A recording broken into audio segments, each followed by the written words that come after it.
आज का मेरा प्रथम विषय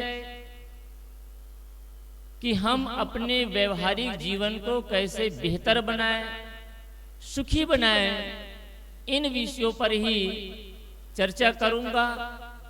कल अवसर मिले तो कैसे हम अपने जीवन को कल्याण पथ में ले जा सकें, कल्याण के साधन क्या क्या होंगे और कैसे हम एक अच्छे अपने इस मानव जीवन को सफल बना सके, उन बिंदुओं पर भी विचार करेंगे।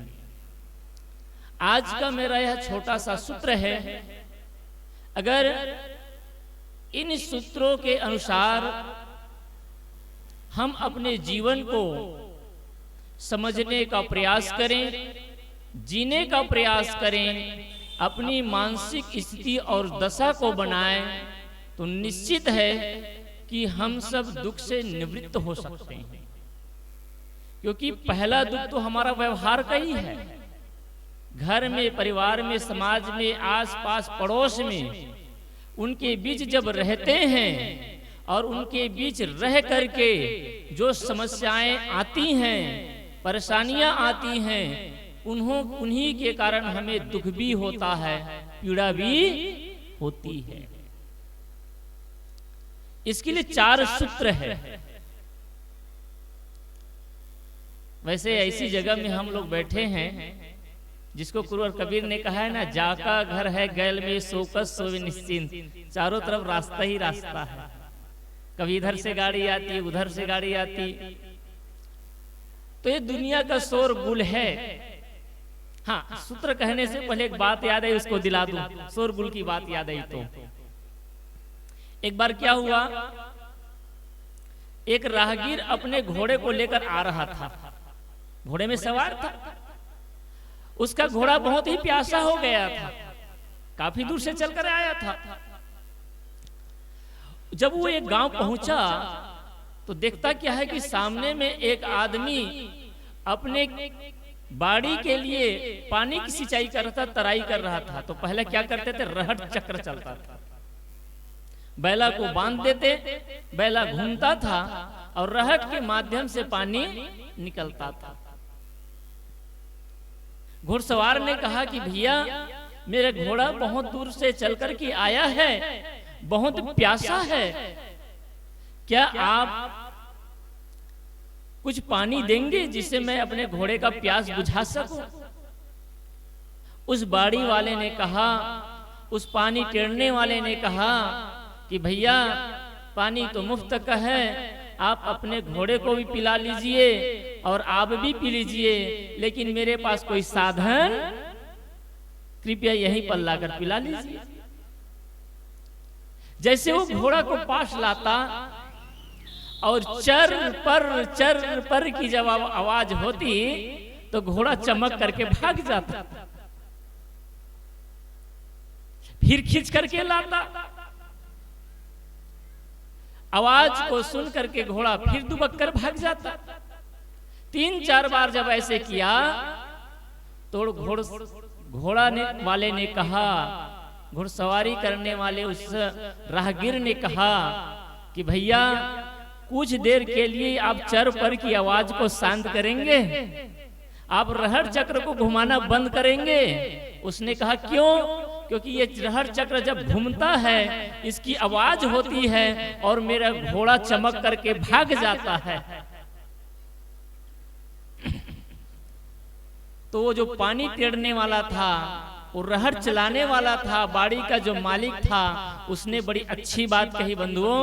उसने कहा भैया, आप बात तो ठीक करते हैं, सही कहते हैं, लेकिन जब तक ये आवाज आएगी तभी पानी आ सकता है, और जैसे मैं इस रहट को बंद करूंगा तो पानी आना भी बंद हो जाएगा, तो इसलिए पानी भी मिलेगा नहीं। अगर पानी पिलाना चाहते हो तो इसी चर पर की आवाज में अपने घोड़े को पानी पिला लो। ये मन रूपी घोड़ा ये संसार के बाजार में, चहल पहल में, चर पर की आवाज में भटक जाता है ना। कोई गाड़ी आया, कोई बस आई, कोई आदमी आकर के बैठा, और जैसे ही उसको आते देखते हमारी नजर वहीं चली जाती है। ये मन ना, लेकिन संत और गुरुजन कहते हैं ये मन रूपी घोड़ा को बैठाओगे इसी चर पर की आवाज में, तभी शांति रूपी पानी को, ज्ञान रूपी पानी को ग्रहण कर सकते हैं। आइए, तो मैं कह रहा था कि वो 4 बिंदु, जिन बिंदुओं पर विचार कर, चिंतन कर, मनन कर, क्योंकि आज मैं कोई प्रवचन करने नहीं बल्कि अपनों से अपनी बात करने के लिए आपसे संवाद करने आया हूँ। मेरी इतनी औकात नहीं, मैं इतना बड़ा नहीं कि मैं आपको प्रवचन कर सकूं, आपको कुछ सुना सकूं।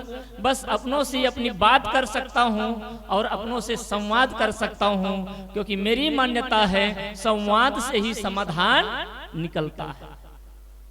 हमारे जितने भी परंपराएं की ग्रंथ हैं, साहित्य हैं, चाहे वो उपनिषद हो, चाहे वो महाभारत हो, चाहे वो रामायण हो, चाहे वो अनुराग सागर हो, सब संवाद ग्रंथ है। क्या है? शिष्य प्रश्न करता है और गुरु उसका समाधान देते हैं, उत्तर देते हैं। इसी में संवाद ग्रंथ बन गए। क्यों संवाद? इसी संवाद के माध्यम से हमारा जीवन भी का समाधान हो सकता है। इसलिए माता बहनों भाइयों, आपसे मेरा एक निवेदन है, जीवन में जो भी समस्याएं, जो भी परेशानियां, चाहे वो पारिवारिक हो, सामाजिक हो, चाहे मानसिक हो, समस्या कभी बड़ी नहीं होती। जब हम समस्या का समाधान नहीं कर पाते हैं और हमारा मन कमजोर हो जाता है, तो ही हमारा मन दुखी और परेशान होता है। और जिन समस्याओं का समाधान जो करना जान गया, उसके लिए इस दुनिया में कोई समस्या, पानी गिर रहा है तो पानी गिरना अपने आप में समस्या नहीं है। समस्या उसके लिए जिसके पास रेनकोट नहीं, समस्या उसके पास है जिसके पास छत्ता नहीं। छत्ता रूपी समाधान है, रेनकोट रूपी समाधान है, तो पानी कितना भी गिरे आपको कोई पानी से अड़चन नहीं होगा। तो आइए, चंद मिनट जो बचा है, मैं अपने उन सूत्रों की ओर आपको आकर्षित करूं। उस सूत्र को ध्यान से सुनिए और समझने का प्रयास करें, अपने जीवन में मूल्यांकन करने का प्रयास करें, ताकि हम इससे अपने जीवन के उन पहलुओं को समझ सकें जिससे हम परेशान और दुखी होते हैं। सूत्रकार ने कहा,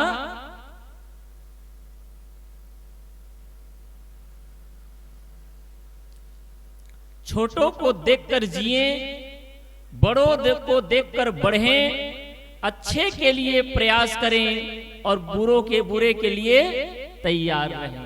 ये सूत्र है। जीवन को सफल बनाना चाहते हैं, जीवन को सुखी बनाना चाहते हैं जो भी व्यक्ति, तो क्या सूत्र बनाए? जब जीने की बारी आए, जीना चाहे समाज में, परिवार में, तो नीतिकार कहता है, सूत्र कहता है कि छोटों को देखकर जिए। कैसे? एक गरीब आदमी है, भीख मांग करके गुजारा कर लेता है और सुख से रहता है, तो मैं भला क्यों नहीं रह सकता? जिसके पास झोपड़ी नहीं है वो भी सुख से रह सकता है, मेरे पास तो महल है। लेकिन हमारा गणित थोड़ा उल्टा होता है। जब जीने की बारी आती है ना, तो अपने से बड़ों को देखते हैं, अजी बगल घर में तो बहुत बड़े टीवी है, हमारे घर में टीवी आ जाए तो ही सुखी हो, और जब तक टीवी नहीं आएगी तब तक सुखी। हमारी माता बहने किसी को सुंदर साड़ी पहने देख लिया, मोती का हार, 9 लखा हार पहने देख लिया, अब उसे खरीदे बिने, उसको पाए बिना मन नहीं मारता, मिल जाए मिल जाए। हम किस लिए कैसे जीते हैं? बड़ों को देखकर जीते। तो बड़ों को देखकर जीते नहीं जी, ललचाते हैं। सही कि नहीं? और बड़ों को देखकर ललचाते ही नहीं, बल्कि ईर्ष्या की आग में जलते हैं। जब भी जीने की बारी आए, मैं इसलिए कहता हूं क्योंकि हमारे जीवन में हम कुछ भी कर लें, जो परिस्थितियां हमारे सामने है उससे बच सकते नहीं है। हम लाख स्वप्न देख लें, बड़ी बड़ी ऊंचाई की हम स्वप्न देख ले कि हम राजमहल में हैं, सुंदर सुंदर भोजन पा रहे हैं, ये सपना में देख सकते हैं, लेकिन घर में जो भोजन बना है उसी से पेट भरना पड़ेगा। हमारी दृष्टि बदलनी चाहिए। एक मुसलमान भाई था, दोपहर के समय 1 बजे नमाज पढ़ने जा रहा था। हमारे मुसलमान भाई अगर इस गांव में हो तो वो जानते हैं कि वो 5 दफा नमाज पढ़ते हैं, 5 दफा। और हमारे हिंदू भाई, हमारे कबीरपंथी भाई मुश्किल से 2 बार भी प्रार्थना नहीं करते। सही कि नहीं? देखिए कितनी आस्था है उनको अपने इष्ट पर, अपने अल्लाह पर। वो कितना भी काम हो वो सब को छोड़ करके 1 बजे नमाज पढ़ने चला जाता है, दफ्तर बंद के चला जाता है, और समय न मिला तो बीच सड़क में भी बैठ करके वो एक किनारे में बैठ करके नमाज अदा करता। कितनी निष्ठा है। और हम लोग क्या कहते हैं, 3 दिन का सत्संग भी हो रहा है, साहब लोग भी आए, इतने दूर से चल करके आए हैं, लेकिन क्या करें साहब, फुर्सत नहीं है। धर्म कैसे विकसित होगा? धर्म को तो हमने रसा तल में ले गया है। तो मुसलमान भाई नमाज पढ़ने के लिए जा रहा था, लेकिन गरीब था, और इतना गरीब था कि उसके पैर में जूता भी नहीं था, चप्पल भी नहीं था, पैदल चल रहा था। और पैदल चलते चलते अपने खुदा को, अपने मालिक को, अपने अल्लाह को कोस रहा था। देखिए जो कुछ हमें मिला है ना, जो कुछ भी हमें मिला है, प्रकृति से मिला है, विधाता से मिला है, माता पिता से मिला है, उसके लिए हम कभी भी आभार व्यक्त करते किए हैं? कभी भी आभार किए हैं? कोई आपको यहां से नर्मदा ले जाता है, मोटरसाइकिल में उतरते ही आप कहते भैया धन्यवाद, आपने मुझे अपने मोटरसाइकिल में बैठाकर नर्मदा ले गए, तो उसका धन्यवाद तो करते हैं। जिस माता पिता ने आपको जन्म दिया, जिस माता पिता ने आपका पालन पोषण किया, जिस पत्नी ने आपको सुंदर सुंदर भोजन खिलाया बना करके, कभी उस पत्नी को धन्यवाद दिए क्या? भी कभी आभार माने? ये सूरज भगवान का देखिए, सूरज भगवान है, ये प्रथम देवता है ऋग्वेद का, मेरा नहीं, ऋग्वेद का। और ऋग्वेद का नहीं, हम सब के लिए प्रत्यक्ष देवता है। अगर ये सूरज ना हो ना तो हम कोई भी रहेंगे। लेकिन क्या इस सूरज देव को कभी हमने धन्यवाद दिया कि आपकी कृपा से? मैं आज ही पढ़ रहा था अखबार में, एक ऐसा देश है उत्तर ध्रुव के पास में, जहां केवल 9 महीना केवल घोर अंधकार जैसा ही रहता है, दिन में धूप ही नहीं निकलती है। वहां ठंडी के दिनों में -50 और 60 डिग्री, -50-60, और जिसको गर्मी का दिन कहते हैं ना, उस गर्मी के दिन में -30 और 35 डिग्री रहती है, 30-35 डिग्री गर्मी के दिनों में। हमारे यहाँ तो गर्मी के दिनों में +40, 45, 50 होने वाला है, अब इतनी गर्मी पड़ती है। भारत देश, भारत की धरती सूरज की गर्मी के लिए सबसे ज्यादा सौभाग्यशाली है, सबसे ज्यादा सौभाग्यशाली। इसीलिए भारत की धरती ने, हमारे वेदों के ऋषियों ने सर्वप्रथम देवता सूरज को कहा, क्योंकि इसकी गर्मी से आप और हम जिंदा हैं। लेकिन उसको धन्यवाद आप कभी नहीं देते हैं।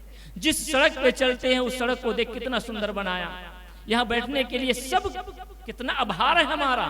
लेकिन आदमी जो नहीं मिला है उसको बोलता है। एक पिता ने अपने बेटे के लिए पता नहीं कितना चित और मेहनत किया, परिश्रम किया, अपने खून और पसीने को इकट्ठा करके उसका पालन पोषण किया, पढ़ाई लिखाई किया, उसकी शादी किया। और वो बेटा जब कहता है कि मेरे पिता ने मेरे लिए क्या किया, तो वो समय जो दुख का आंसू बहते हैं उसको पोंछने वाले संसार में कोई दूसरा भूल जाता है। जिस माँ ने अपने गोद में रख करके अपने स्तन का अमृत पान कराया, जिस माँ ने रात भर जाग जाग करके उस लाल को सुलाया, उस माँ को जब औलाद कहता है कि माँ तूने मुझे क्या दिया, तू तो पक्षपात करती है, तो माँ के जो आंख से आंसू निकलते हैं उसकी कीमत कोई चुका सकता नहीं। हम माँ का कर्जदार हैं। कभी आभार मानिए। आज याद रखिए, आज का दिन 3 जनवरी इस धरती का, मैं कहता हूं सरस्वती माँ है वो, नाम याद है, श्रीमती सावित्रीबाई फुले, उसका आज जन्मदिन है। उसने पूरे मातृशक्ति को पढ़ने का अधिकार दिलाया। क्या दिलाया? अगर ये क्रांति न करती तो हमारी माँ बहनें, चाहे वो ब्राह्मण घर की स्त्री क्यों ना हो, वो पढ़ ना पाती। आज ब्राह्मण घर की भी स्त्री अगर पढ़ रही है, स्कूल जा रही है और बड़ी बड़ी डिग्रियों को हासिल करके बड़े बड़े दफ्तर में अगर नौकरी कर रही है, तो उसका सारा श्रेय सावित्रीबाई फुले को जाता है। वो भारत का प्रथम शिक्षिका थी और 9 कन्याओं को लेकर के वो पहला स्कूल चलाई। वो सरस्वती माँ है असली। 3 माताओं के हम ऋणी हैं। तो मैं कह रहा था कि वो जो मुसलमान भाई था, वो मुसलमान भाई अपने खुदा को कोस रहा था। वो कह रहा था कि या अल्लाह, या खुदा, या परवरदिगार, मैं आपका इतना इबादत करता हूँ, इतना प्रार्थना करता हूँ, इतना वंदन करता हूँ, रात दिन आपको जपता रहता हूँ, लेकिन आपने मुझे इतना भी ना दिया कि मेरा पैर इस तपती धूप से बच सकता। 1 जोड़ी चप्पल भी ना दे सका। आपने मुझे इतना गरीब बना दिया। हम और आप भी तो ऐसे ही कोसते हैं ना, हे भगवान मेरे जीवन में इतना दुख क्यों डाल दिया। और एक वो थी कुंती बाई, देवी कुंती जिसे कहते हैं। कथा कहती है कृष्ण ने सबको कुछ देने का पारी आई, सबको कुछ देते चले गए। द्वारका जाने से पहले माँ कुंती के पास गए और जाकर के कहते कि माँ, मैं अब इस हस्तिनापुर से द्वारकापुरी की ओर जा रहा हूँ, माँ तू भी कुछ मांग ले, कुछ आपको भी देना चाहता हूँ।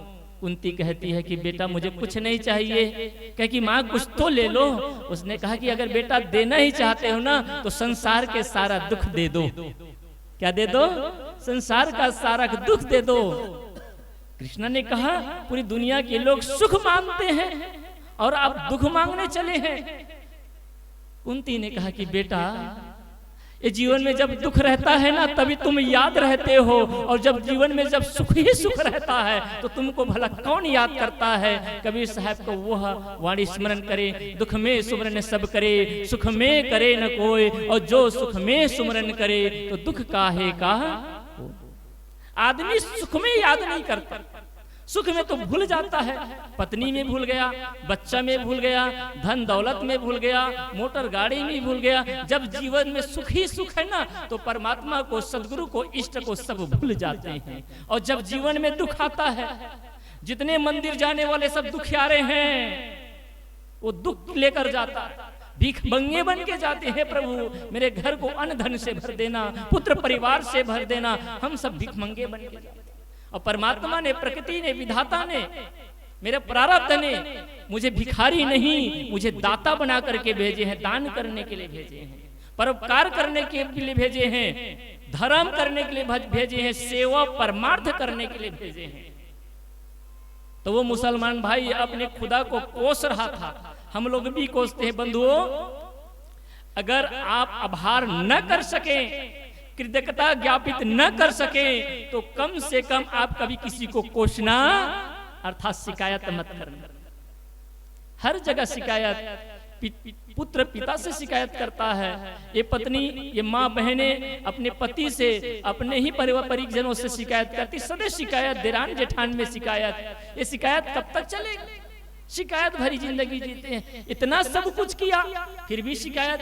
खाने को सबको मिलता है, पहनने को सबको मिलता है, रहने के लिए छत सबको मिलता है, जो जीवन की आयावत क्रिया है, स्वाभाविक क्रिया है, वो सब पूरा होता है, लेकिन फिर भी आज आदमी शिकायत करता है। कभी शिकायत मत करिए, बल्कि उसको याद करें कि उसने किया। कि हर व्यक्ति जो आपको दुश्मन लगता है, वो भी आपको परोपकार किया है। ध्यान से देखिए। इसलिए गुरु कबीर ने कहा, निंदक नीरे राखिए। अरे हम ऐसे सदगुरु कबीर साहब के मंच पर बैठे हैं, उन्होंने ऐसे ऐसे हीरा मोती बिखेरे हैं, ऐसे ऐसे ज्ञान के सूत्र दिए हैं। अगर एक सूत्र को भी अपना लेना, जीवन धन्य बन जाएगा। निंदक नीरे राखिए, आंगन कुटी छवाए, और बिन पानी बिन साबुन निर्मल करे सुबाए। कबीर साहब का मंच ये कहता है कि अगर कोई निंदक भी आ जाए तो भी, कबीर साहब तो कह रहे कबीर साहब कहते जो निंदक है उसके भी आप आंगन में कुटी छवा करके उसको रखो, अर्थात अपने घर में भी जगह दो। कहें कबीर चंडालो आई ताक कर पांव पखारो भाई, ये कबीर का मंच है। इस दुनिया में कोई किसी का बैरी नहीं है, ना काहू से दोस्ती ना काहू से बैर, और हम अपने ही भाई से बैर करते हैं, अपने ही पड़ोसी से बैर करते हैं। कैसे कबीरपंथी है जी? सच्चा कबीरपंथी बनिए, और जो सच्चा कबीरपंथी होगा वो अपने भाई से बैर नहीं करेगा। जो सच्चा कबीरपंथी होगा वो गलत पथ का गामी नहीं होगा। जो सच्चा कबीरपंथी होगा वो बेईमानी के पथ पर चलेगा नहीं, क्योंकि आप सत्य को धारण किए हैं। ये जो सफेद तिलक है ना, ये सत्य का प्रतीक है। श्वेत कपड़ा ये सत्य का प्रतीक है, ये धर्म का प्रतीक है। सफेद तिलक लगा लिए लेकिन सत्यता नहीं आई तो ये तिलक की मर्यादा भी नहीं है।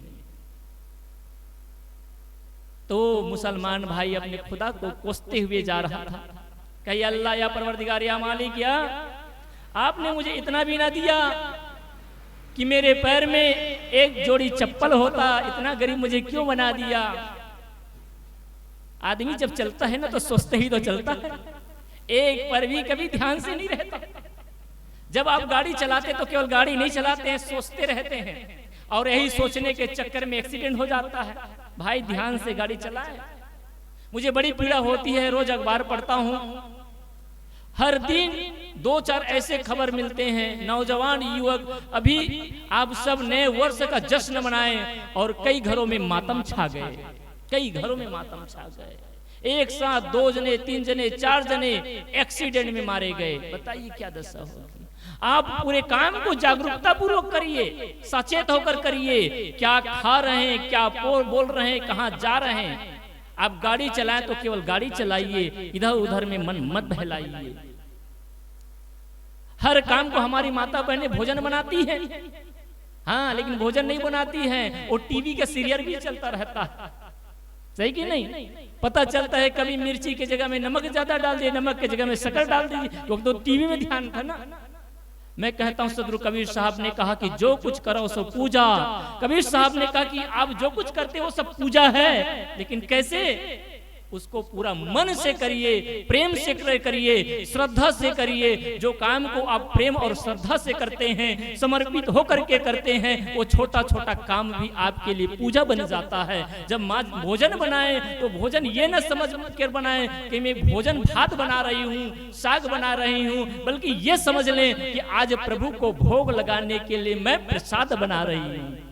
इसीलिए तो हमारी भारतीय संस्कृति में अपने घर के परिजनों को भोजन कराने से पहले भी भगवान को, सदगुरु को थोड़ा भोग लगा देते हैं कि भगवान ये पहला आहार आप ग्रहण करिए। ये भाव है। तो सोचिए कितनी पवित्रता से बनना चाहिए भोजन। जब माँ जब घर में झाड़ू लगाएं तो ऐसा सुंदर झाड़ू लगाएं जैसे आप मंदिर की सफाई कर रही हैं, तो मन की गंदगी भी सफाई होगी और घर की सफाई भी सब होगी। कहानी को पूरा कर चलो, हमारे संत गुरुजन पधार चुके हैं। मुसलमान भाई जा ही रहे थे, देखता क्या है, वो चलते चलते देखता है कि एक चौराहा से एक अपाहिज था जिसका दोनों पैर कटे हुए थे, हाथ के बल वो घिसता हुआ चला जा रहा था, घिसता हुआ चला जा, जैसे रेंग कहते हैं ना, घसीट करके चलता। कभी कभी आपने देखा हो। जब इस दृश्य को देखा तो उसके मन में एक विचार आया। क्या विचार आया? उसके मन में विचार आया, ये भगवान मेरे कम से कम चप्पल नहीं तो कम से कम 2 सही सलामत पैर तो है। इस व्यक्ति का तो बेचारा पैर भी नहीं, तो जिस खुदा को अभी तक वो शिकायत कर रहा था, जिस खुदा को ये कह रहा था कि खुदा आपने मेरे लिए किया क्या, आज उसी खुदा को वो धन्यवाद दे रहा है कि या अल्लाह, या खुदा, या परवरदिगार, आपका लाख लाख शुक्रिया है, आपको धन्यवाद है। अरे आपने 2 चप्पल ना दिया तो ना दिया, कम से कम 2 सही सलामत पैर तो मुझे दे दिया। भाइयों, मेरा प्रथम सूत्र आज का है, जीवन को सफल बनाना है, सुखी बनाना है, उसका प्रथम सूत्र है कि छोटों को देख करके जीना सीखिए। जब अपने से छोटों को देख करके जीना सीखेंगे तो आपके मन में घृणा भी नहीं आएगी और आपको कभी असंतोष का भाव नहीं आएगा, क्योंकि ये मंच कहता है गोधन गजधन बाजधन और रतन धन खान, और जब आवे संतोष धन और सब धन धूरी समान। कबीर की अनुयायी है तो धन के पीछे मत भागिए, संतोष पाइए। गुरु कबीर ने कहा मन लागो मेरो यार फकीरी में, और जो सुख पायो राम भजन में, सो सुख नाही अमीरी में। मन लागो मेरो यार फकीरी में। और ये हमारे संतों ने यूं ही नहीं कहा, धर्मदास साहब ने अपने 56 कोटि सारे संपत्ति को दान दे करके धर्म के पथ में लग गए, क्योंकि उनको लगा कि धन में अब सुख नहीं है। जितने हमारे महात्मा बुद्ध, राजा का बेटा था, हाँ, उसकी शादी हो गई थी, उसका एक छोटा सा लाल भी था। सत्य की खोज के लिए, परमार्थ के लिए और सत्य को जानने के लिए वो अर्धरात्रि में घर से निकल गए, कि उनको पता था क्योंकि धन में सुख। हमारे महापुरुषों ने केवल कहा नहीं, जी करके बताया है, लेकिन फिर भी हमारा लाल टपकता है, हो सकता है धन में सुख मिलता ही होगा। सही कि नहीं? अभी भी आशा लगी हुई है। आशा भय निराशा भय कहेगा, जहां आशा है वही निराशा है। आशा ही परम दुखम नराशम परम सुखम। आशा ही परम दुख है और निराशता ही परम सुख है। इसलिए संतोषी बने और यथा संभव संत गुरुजनों की सेवा करें। तो मेरा प्रथम सूत्र है वो यह है कि छोटों को देख करके जीना सीखिए। मेरे से गरीब, छोटे घर वाले, कम पढ़े लिखे लोग, गांव में रहने वाले अगर इस प्रकार से रह सकते हैं, सुख से रहते, मैंने देखा है। झुग्गी झोपड़ी वाले आपके गांव में आते होंगे, देखना, कभी गौर करना।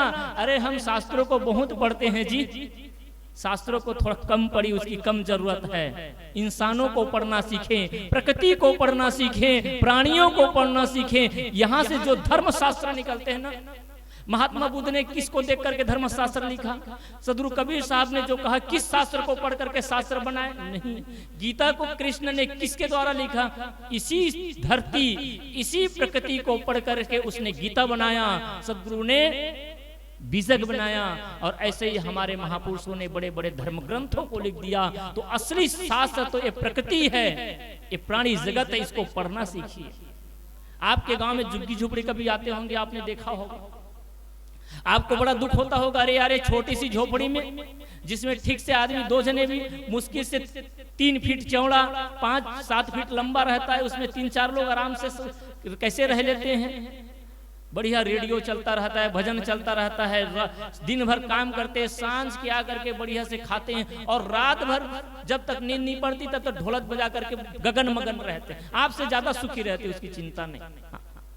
आपको चिंता है घर बनाने की, आपको चिंता है दुनिया भर की, उसको कोई चिंता नहीं। सवेरे जाता है, कमाता है, शाम को लाता है, खा करके सो जाता है, उसको चिंता नहीं रहती। सीखिए इन सब से। और हम लोग जोड़ते पर जोड़ते चले जाते हैं। आप कहते हैं कि बेटे के लिए जोड़ते हैं, और आपके पिता ने आपके लिए जोड़ा, उसके पिता ने उसके लिए जोड़ा, बस अपने बेटों के लिए जोड़ते गए। आपका बेटा अपने बेटे के लिए जोड़ेगा, उसका बेटा उसके लिए, सब अपने बेटों के लिए जोड़ते रहेंगे। और कोई बेटा किसी का साथ देता, ये परम सत्य है। हर बूढ़ा ये सोचता है कि मैं नहीं रहूंगा, मैं मर जाऊंगा तो घर चलेगा कैसे? यही बूढ़े लोग सोचते हैं ना। किसी को पूछो कि दादाजी सत्संग में आया करो, सत्संग में बैठा करो, तो क्या कहते हैं? क्या करे साहब, घर को छोड़ते नहीं बनता है, हमारा बेटा बड़ा नादान है, वो कुछ कर नहीं पाता है, मैं नहीं रहता हूं तो सब काम बिगाड़ देता है। बूढ़ों को लगता है कि मैं नहीं रहूंगा तो घर कैसे चलेगा, और बच्चे और बहू समझते हैं कि ये बूढ़ा मरेगा तो चाबी कब मिलेगा।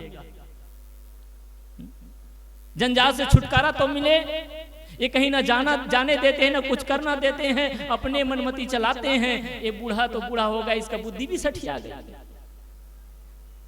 इसलिए बूढ़ा कभी भ्रम ना पाले, ये आपके कारण संसार नहीं चलता है। आपके दादा परदादा सब चले गए, फिर भी दुनिया चल रही है, और कई पीढ़ी गुजर जाएंगी, फिर भी दुनिया यूं ही चलती रहेगी। इसलिए जिसके लिए आए हैं वो काम करिए। हम यहाँ भजन करने आए हैं, सत्संग करने आए हैं, अपने जीवन का उद्धार करने आए हैं, वो हमको काम करना है। तो प्रथम सूत्र में कह रहा था कि बड़ों को, छोटों को देखकर जिए और बड़ों को देखकर बढ़ें। बस 5 मिनट में इसको पूरा कर दूं। बड़ों को देखकर जीने की बारी आए संतोष धारण करके छोटों को देखिए, ये लोग बढ़िया सुखी रहते, मैं क्यों नहीं रह सकता, मैं भी सुख से रह सकता हूं, तो आपको दुख नहीं होगा। हम बड़ों को उल्टा गणित है हमारा, हम जीना चाहते हैं तो बड़े को देख करके जीना चाहते हैं। उसके बाद BMW कार है तो मेरे पास भी BMW कार हो जाए, उसके पास 56 इंच की टीवी है तो मेरे यहाँ भी 56 इंच की टीवी हो जाए, उसके यहाँ 2 मंजिल का बिल्डिंग है तो मेरा 3रे मंजिल की बिल्डिंग हो जाए। आदमी दूसरे को देखकर जीना चाहता है, ललचाता रहता है, और बड़ों को देखकर बढ़ें। नीति ये कहती है अगर आपको विकास करना है, सफलता हासिल करना है, कुछ आगे बढ़ना है तो बड़ों को देख करके आगे बढ़े। कोई डॉक्टर बनना चाहता है तो डॉक्टर से ईर्ष्या करके, डॉक्टर से दुश्मनी करके कोई डॉक्टर बन सकता है। अगर बड़ा बनना है तो आपको डॉक्टर का संग करना पड़ेगा, डॉक्टर के साथ करना पड़ेगा, तो उसको देख देख करके, उसको सीख करके, उसे सीख करके आप बड़े डॉक्टर बन जाएंगे। किसी को वकालत करना है तो 5 साल 10 साल आप उसके साथ रहेंगे, सीखेंगे तो आप वकालत करेंगे।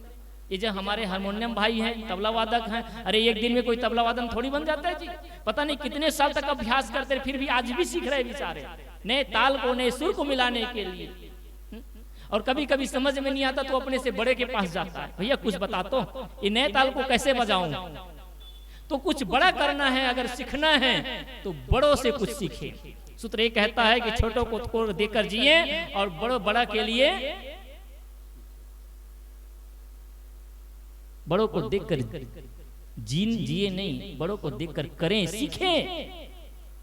अब ये संत गुरुजन है, आदमी क्या करता है, बेईमानी करेगा तो छोटे को देखेगा, लेकिन कभी ये नहीं कहते आप कि ये बड़ा सद्गुणी है जी, बड़ा संतोषी आदमी, मुझे भी संतोष धारण करना चाहिए, ये आदमी त्यागी है, मुझे भी त्याग से रहना चाहिए, ये आदमी बढ़िया सुंदर ढंग से जीवन जीता है, मुझे भी सुंदर। यहाँ पर नहीं करता तुलना, वो धन में तुलना करेगा, अन्य चीजों में तुलना करेगा, लेकिन इसमें तुलना नहीं करेगा कि वो आदमी बड़े करुणा वाला है, बड़ा सहिष्णुता है, सहनशील है, तो मुझे भी सहनशील होना चाहिए, इस प्रकार से सोचना चाहिए। तो बड़ों को देखकर बढ़ना सीखे, आगे तभी बढ़ सकेंगे जब एक गुरुजनों से, संत महापुरुषों से आप उसको देख करके, उनके चरित्र से, उनके आचरण से, उनके वाणी वचन से आप कुछ सीख सकेंगे।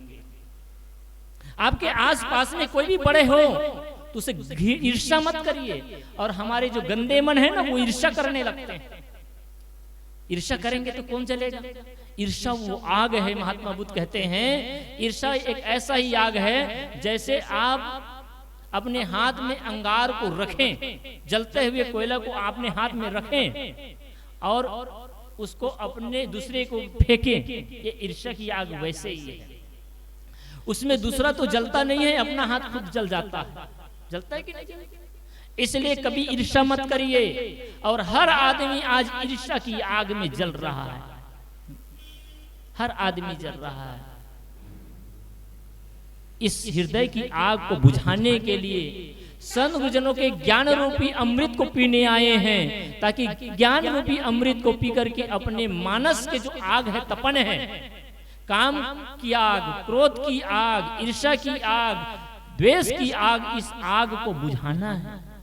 इस आग को बुझाने के लिए आए हैं। इसलिए ईर्ष्या कभी किसी से न करें। तो बड़ों से आप सीखें, समझें। अगर कोई बड़ा क्रिकेटर बनना चाहता है तो बड़े से बड़े क्रिकेटर को आप देखिए कि मुझे ऐसे बनना है। बड़ा नेता बनना है तो बड़े नेता को देखिए, इसने क्या क्या किया, उसको देख करके आगे बढ़िए। हर क्षेत्र में, फिल्म इंडस्ट्रीज में जाना है, बड़े अभिनेता बनना है, कैसे बड़े एक्टर बनना है, तो उसको देखिए, उसको सीख करके आप बड़े बन सकते हैं। तो बड़ा बनना चाहते हैं तो बड़ों को देखना सीखें, लेकिन जीने की बारी आई तो छोटों को तो कर देख कर जिए। अगर इस प्रकार से करते हैं तभी हमारा जीवन सुंदर और सुखी बन सकता है। दो जो सूत्र बचे हैं उसको समय से अगर अवसर मिले तो कहने का प्रयास करूंगा। आप सबको धन्यवाद देते हुए और आपके अंदर में बैठे परम पिता आत्मदेव को नमन करते हुए मैं अपनी वाणी को विराम करता हूँ। बोले सद्गुरुदेव की।